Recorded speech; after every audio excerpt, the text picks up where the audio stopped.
Hello and welcome to the Confident Communication for Entrepreneurs show. I'm your host, Lucas Mattiello, and I'm very excited to launch this. This is episode 1, and I got to launch off into why we created the show. Why did I create this?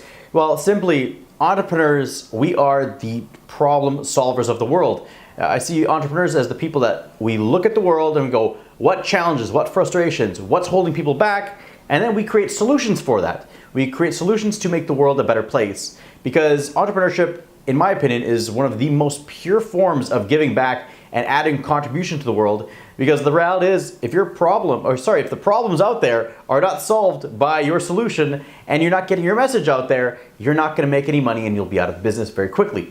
And your feedback is gained very quickly because the market dictates what helps solve those problems.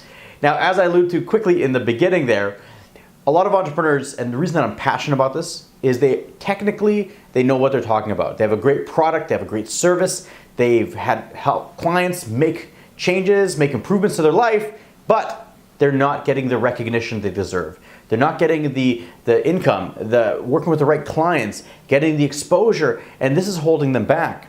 Now, a lot of times this is a bigger problem than just not getting exposure. I view this as a societal issue because often our world is tied up into two different ways. We have the low confidence world and the high confidence world. In the low confidence world, what often happens is it comes from a place of people pleasing. Okay, so there's people pleasing, wanting to be liked by everybody, putting your message out there, not wanting to rock the boat, not wanting to offend anybody, wanting to help everybody. And often what happens is, though, you kind of just become vanilla. You become plain. You hold back from sharing what you really want to say, the message you want to put out in the world, because you're always thinking, well, this sounds good, but I don't know if I can really do that yet. And the other thing, too, is the fear of public speaking is one of the most, if not the biggest fear people have. So you combine all these factors, and that leads to missed opportunities. It leads to withholding what you really believe and what you feel. It's holding back from really owning your achievements to selling yourself short. All these factors come up, and ultimately it leads to living a life with a ton of regrets. Okay, these missed opportunities lead to regrets, and that's the scariest thing, is on your deathbed looking back and thinking, what could I have become? What could I have done differently? What could I have achieved? And that's really what scares the hell out of me, but also that's what most people end up doing. And that's one of the reasons that I started the show.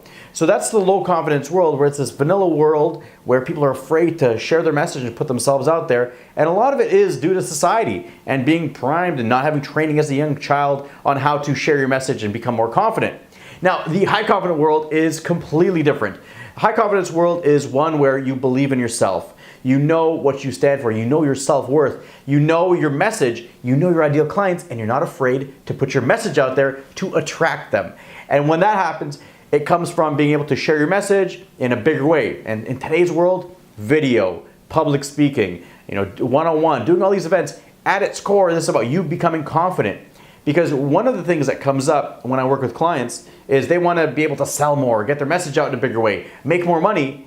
And we look at it, and the first thing that we have to really get into, and this is one of the common obstacles that really gets tapped into this low confidence world, it's that they haven't sold themselves. Okay, the biggest thing that you must do, regardless of your product or service, is you must sell yourself. Because when I'm working with clients to get them to step up and play a bigger game, they want the right words, they want the right scripts, they want the tools and the techniques to make me create more engagement, more rapport, get people to buy. But really, that's all secondary, maybe third level stuff. The first is we have to convince ourselves. We have to go inside and figure out, how are we getting in our own way?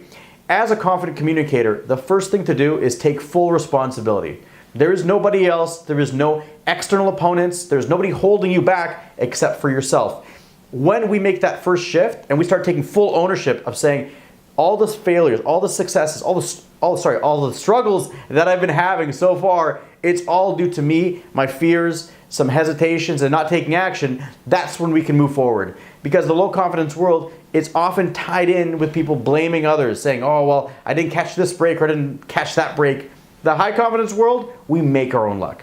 Okay, we make our own luck, and it comes from going inside and figuring out, how am I holding myself back? When you have that, that's when you can move forward. So that's really the first step of this. The second thing, so we're taking full responsibility for our own selves. But the second thing too is we have to look at selling ourselves. Regardless of how amazing your product is, if you don't believe in it fully, if you don't believe in your service and know and tap into the transformational qualities that you can provide other people, your ideal clients, then you will not be able to step up and share your message on a bigger stage. So that's really where we have to start, is looking inside and going, what is holding us back? And then two, buying into our products. Because the low confidence world, what happens? It's often trapped into an aversion to arrogance. So people go, oh, I don't want to look arrogant. So they go the far other side of the spectrum and they downplay all their achievements. They never take credit for their successes. Somebody says, oh, you did amazing. They'll make an excuse. Oh, I got lucky. Oh, it was easy. Oh, it wasn't that hard. They'll never take responsibility. They'll never fully accept the accomplishments that they had, and that keeps them stuck from being their most confident self. And that's really why, the reason that I share these distinctions is it's so amazing when somebody can start moving from the low confidence, people pleasing, wanting to be liked. For example, if they're speaking in public, they'll look at the audience and they have 30 people and they walk in saying, everybody has to like me. I have to win over the entire audience. And so what happens is they put so much pressure on themselves that they go into it and somebody's distracted by their phone.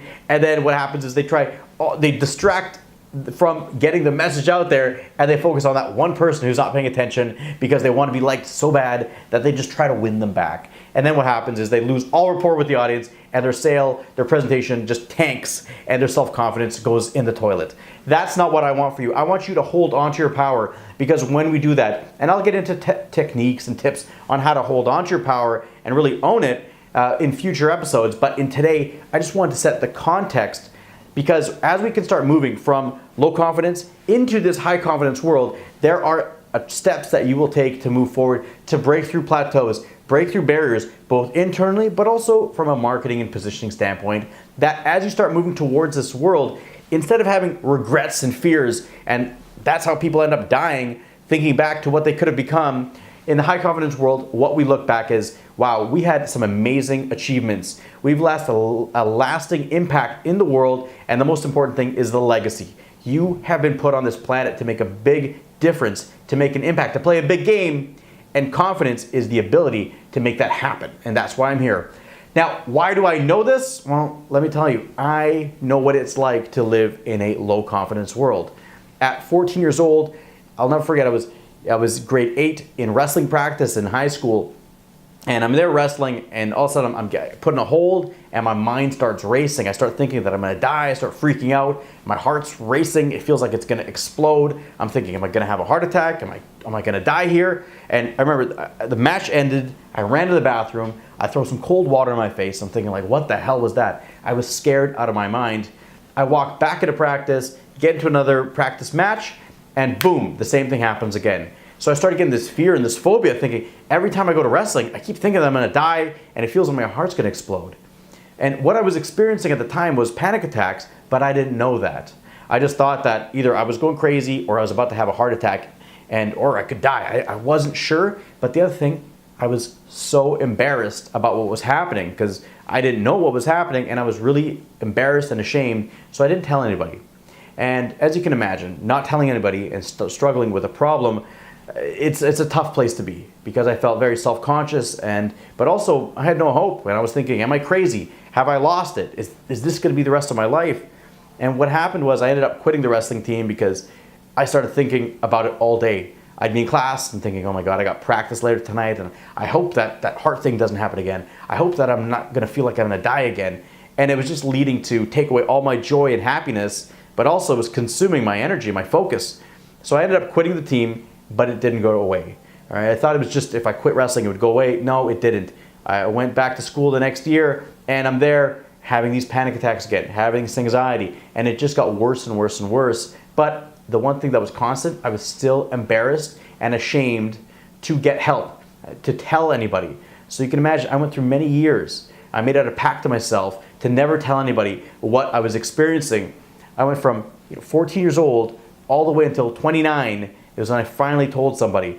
And what happened was, on that way, is I had to come from a place of survival, because I was so convinced that if people knew what I was struggling with, they would think that I'm crazy, that I'm messed up, that I would lose all my friends, that my family might disown me. I was so paranoid and afraid of the judgment and the fears of what others would think, and also a lot of self-stigma. Like, I really thought I was damaged goods.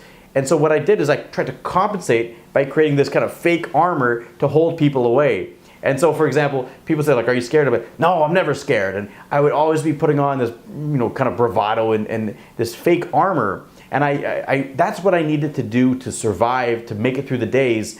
But what ended up happening was I ended up keeping people at arm's length distance. I was afraid to let somebody get close to me because that would require them knowing that I had these thoughts and these sensations that would constantly happen, and I was afraid of what they would think. Now, fast forward, 29 years old, I'm working in finance. After the stock market crash, I got laid off, and at that point, my life fell apart because I had identified so much with being the finance guy that losing that, I thought, I don't have any place in this world. That's how I showed up in the world. I was the finance guy, and that got taken away from me. When that got taken away from me was the title and how I show up and my whole identity. When that got taken away, I fell apart, okay? And I fell apart because I was thinking all my friends were moving forward in their careers, advancing in their life, and here I am stuck. I was unemployed. I had no idea what I was going to do next. And that was when I became depressed, really for the first time. So combined depression with anxiety and panic attacks, it escalated and it got really bad. I remember I went to the doctor and then I got sent to the mental hospital, and I was there. That was the darkest day of my life because I'm walking in and I'm thinking, here I am, I'm about to turn 30 and I'm at the mental hospital. And it was the darkest day of my life because I'm sitting there going, well, two things. One, I was almost 30 and I was thinking, if I live to like 70, that's another 40 years. And I don't think I want to live another 40 years living in this way of constantly being, in this fear and having these panic attacks and being depressed. This is not how I want to continue living. So that was a very dark thought to have because I have a great family, great friends, but this is where I was in a really dark place. But then two was that, what's my future going to look like? Like, I had no idea. This is where I am. And that's when I walked in the door. I talked to the psychiatrist there, and that's where I got diagnosed with having panic disorder. And I was like, okay. But the one thing that shifted was when the doctor said, Lucas, panic disorder, it's a very frightening condition to have, but we have a good recovery rate on this one. You can do exposure work and build yourself up and move past it. And I remember having that feeling of hope, going like, okay, this is good. Like, I can get out of this. My life might change at some point and get better. And that's another reason that I launched this show. So many people struggle with low confidence. Just knowing that it's possible to start moving yourself out there and improving. Having hope is, I believe, the core message. Because if you do not have hope, you can't build off that because you're just going to be surrounded by despair and lack of motivation. So first step was hope. Second was that he's like, look, Lucas, there's a stress management program. We're going to put you in it, and that's going to start building you up, and you're going to be starting to have exposure work. Expose yourself to the things that make you afraid, and that's going to build up your confidence. That's going to reduce the anxiety, and it's going to help you overcome these panic attacks. I committed fully to this. Okay, it was a big undertaking, but I fully committed because for me, it was almost a situation of life or death. I did not want to live the way I was living. That thought scared the hell out of me, and I was fully committed. So I made lifestyle changes, had to switch up my diet, switch up my exercises, take up yoga, and then start doing the technical stuff on reducing anxiety, stress management, all these components, and I started to get better. Okay, I started to have wins. I started to have less anxiety. I wasn't depressed anymore. I started to feel more confident. And I was so excited when this was going on that's what decided to, I said, you know what, there's got to be other people in the world that are struggling like this, that don't have hope. So I started a blog. I started blogging about my recovery experiences, and I was thinking, what am I doing here? I would go, I'm leveling up my life. I'm taking my life to the next level, and that's where I came across Maslow's hierarchy of needs. It's this triangle where it shows as people move up the life, it moves to the top, which is self-actualization. And I was so inspired by this that I looked up, I'm like, hey, what could be a good name for my blog? And I said, Level Up Living. That sounds good, like we're taking our life to the next level. And I checked it out. The domain was available. I bought it for like 10 bucks. And that started my blog, which was sharing my experiences with panic attacks. Now, from there, I joined groups to start speaking about my story and the experiences going on. And then the irony came up because I was starting to give talks about my panic attacks and my anxiety, but I was having panic attacks thinking about giving talks about my panic attacks. And that was kind of ironic and funny at the same time, because I'm thinking, oh my God, I want to put my message out there, but I'm having so much anxiety and panic attacks because it's a pretty vulnerable subject. And it's something that I was currently going through. I wasn't fully healed from that. That brought up all these different issues coming up. But then I started to apply the stress management techniques I'd been using in my personal life for public speaking, and I started to get more comfortable, more confident, and I started having more fun. And that was really the turnaround, because now my confidence started rising up, my message started getting out there, and that's what launched me into doing public speaking training, because we looked at it from a different perspective. It's public speaking training, but then to really become a confident communicator, it was the personal development side. We had to combine both, the technical public speaking side, but also the personal, the inner work, because I looked at it and said, the only person that can hold me back from my mission, which is to empower leaders to their greatness, to help others step up and play a bigger game in their life, was to look at how am I holding myself back. And that's what launched my business, and that's what actually brings me here today to the show, Confident Communication for Entrepreneurs. Because I believe entrepreneurs are the change makers in the world, and two, confidence is the most important aspect. You have the technical skills, great. The confidence to share your message in a bigger way, to get that exposure, to attract your ideal clients, to make more money, to impact more lives, to have more fun in business and in life, all comes from having confidence. And whether that's going to be through video or public speaking or giving massive keynotes, whatever it is, confidence is the core. It's the most important element to have when sharing your message. So with that, that's why I'm here. I'm here to share with you tips and techniques so that you can get your message out there to change the lives of your ideal clients and make yourself a more confident and fulfilled individual, because at the end of the day, this isn't about regrets. This is about legacy and making an impact. So with that, I want to thank you so much, because this is episode 1. Moving forward, what I'm going to do is answer your questions. I'm going to have a lot of technical training, answer specific questions. So how can we get involved? Well, let me know. I am here for you. So what you can do is put your comments. I will make episodes to answer your questions, your fears, your frustrations, whatever's happening for you that's holding you back from being the most confident version of yourself. Let me know, and I will create an episode to answer that question. So for that, I want to thank you for your time, and I'm super excited to help you get to your journey, because the biggest thing that I've been coming with recently I was a TEDx speaking coach, and sitting back in the audience and watching my students get up on stage and share the message of their life, it shifted. This was no longer the Lucas show, which was great. It was about me sharing my message. I said, the way that I can really make an impact in this world is to empower other confident communicators, because each one of you that goes out and shares your message in a more confident way, you have a compound effect. You create a ripple. So as much as it could be the Lucas show, if I could work with 1,000 people and they all go out and share their message to 1,000 people, that's the compound effect, and that's what I'm committed here today. So if this message aligns with you and it resonates with you, I'm happy to start the journey with this. So put your questions, your desires, your dreams, whatever it is, put those and I will answer them, make episodes for you. So thank you so much, and I look forward to doing more episodes.